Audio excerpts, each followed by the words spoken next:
Ignorance is alive and... Damn, bitch, you don't want to do something different? Ignorance is alive and well, and we are going to talk about it today. No ma'am. What's going on, you guys? My name is Noel. If this is your first time here, welcome to my commentary entertainment channel where I talk about whatever I want to talk about. And if this is your first time here, make sure you like, comment, subscribe, hit that bell notification down below so that you get notified when I upload new videos. And let's get on to the video. You see the title, you know what we're talking about, so let's just talk about it. Let's talk about that. This is a video that I've been wanting to make for a long time, but I didn't really know how to like formulate it, and I needed something. You know, I just needed that one thing. I needed someone to give me a reason, and someone gave me a mother-tucking reason, and I'm gonna go there. She is, in a word, black girl magic. Yeah. That is what she brought. She felt that should be her message, and right. It was, but she she did it so elegantly, though. Yeah. It wasn't aggressive. You can't come for it. It wasn't it was aggressive. So it was done. put together. It was done you with could tell. taste. A queen from RuPaul's Drag Race season 13, Elliot with 2 T's, and she was discussing Simone, another black queen on the show, talking about how she brought black girl magic and black excellence to the show, but she did so without making it aggressive, and she did it with elegance. That caught the eye of some people, and particularly me. People pointed out as a microaggression, which it is, because there is a stereotype that black people are inherently aggressive, inherently violent, inherently classless. You know, the list goes on and on and on and on and on. I want to discuss that. Now in this video I'm talking about all reality TV, but I'm talking about Drag Race just in general, just for like relevancy purposes. So when it comes to reality TV, for some reason whenever black people are not heavily liked by a fan base of a reality TV show, they tend to get dragged. And not just dragged in the regular sense, like everybody on reality TV has haters. They get dragged online.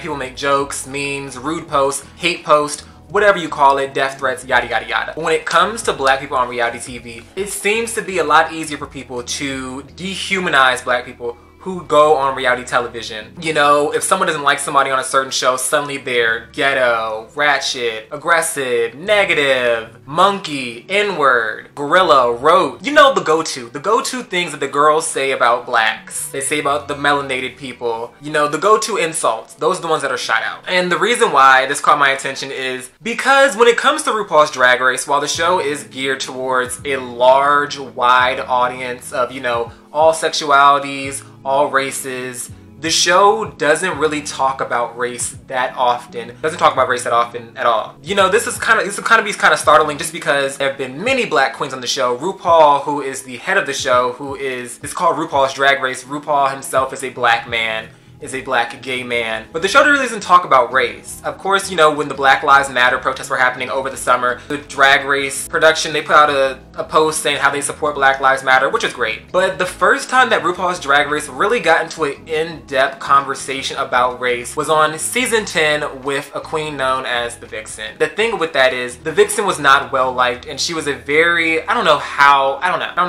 can't poll the entire fan base. But the Vixen was a very controversial figure on RuPaul's Drag Race because she was very outspoken, she was very assertive with her opinions, she didn't pull any punches, she said how she felt when she felt it, and she didn't care who she pissed off, and she cursed out some people, she got into arguments, and it was a big thing. I want to stress the fact that just because you do not like someone does not mean that their message is not valid, okay? Just because you don't like the Vixen, or you think that she was negative, or you think that she didn't handle herself the best on the show, does not mean that her commentary as a black person who does drag in the LGBT community does not mean her commentary on race relations is not valid. You can dislike the Vixen all you want, but that doesn't mean that what she said was not valid. Period, point blank. And when Elliot with 2 T's, you know, said this thing, it was a microaggression because when it comes to let me talk about this, black people in general, and people in color in general, when we talk about race relations and microaggressions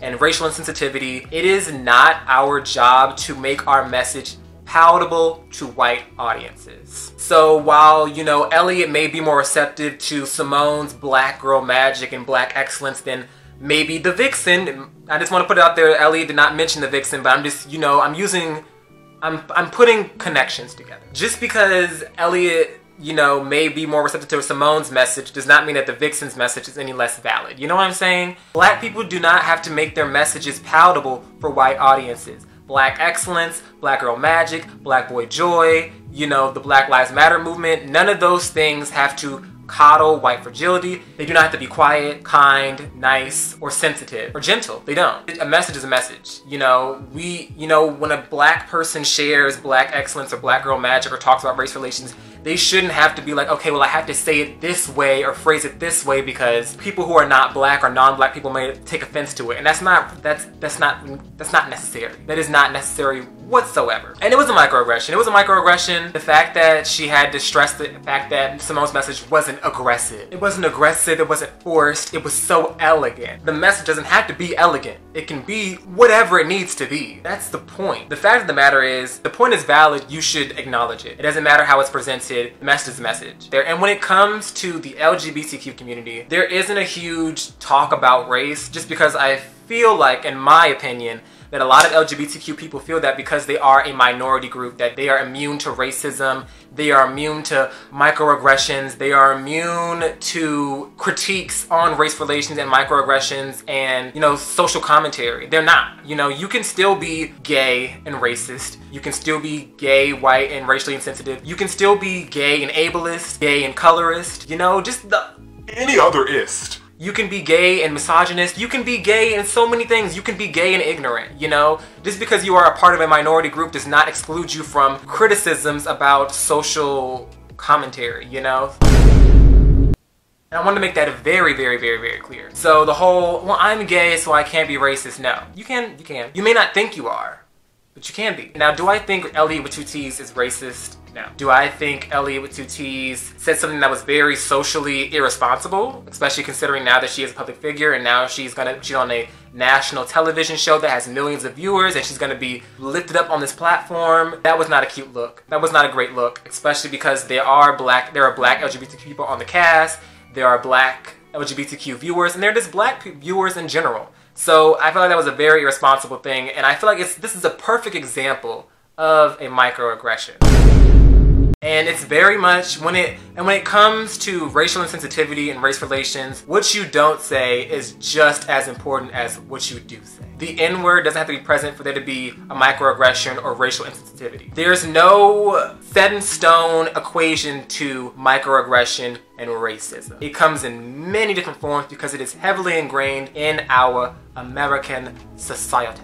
So with that being said, that's all I have to say on this. That's all I have to say. This isn't a long video. This is something I wanted to get off my chest and get off my, you know, this is just something I wanted to get off my feelings and things. And with that being said, please do not send hate to anybody. Don't send hate to Elliot with 2 T's. Don't send hate to anybody. Let's end this video. I hope you guys enjoyed it. I hope you got your life. I hope you loved it. And make sure you like, comment, subscribe, hit that bell notification down below so you know when I post a new video so that you can get your life and get what you need. Get what you need. And I will see you in the next. Boy toy named Troy used to live in Detroit. Big dope dealing money, he was getting some coins. Was in shootouts with the law, but he lived in a palace.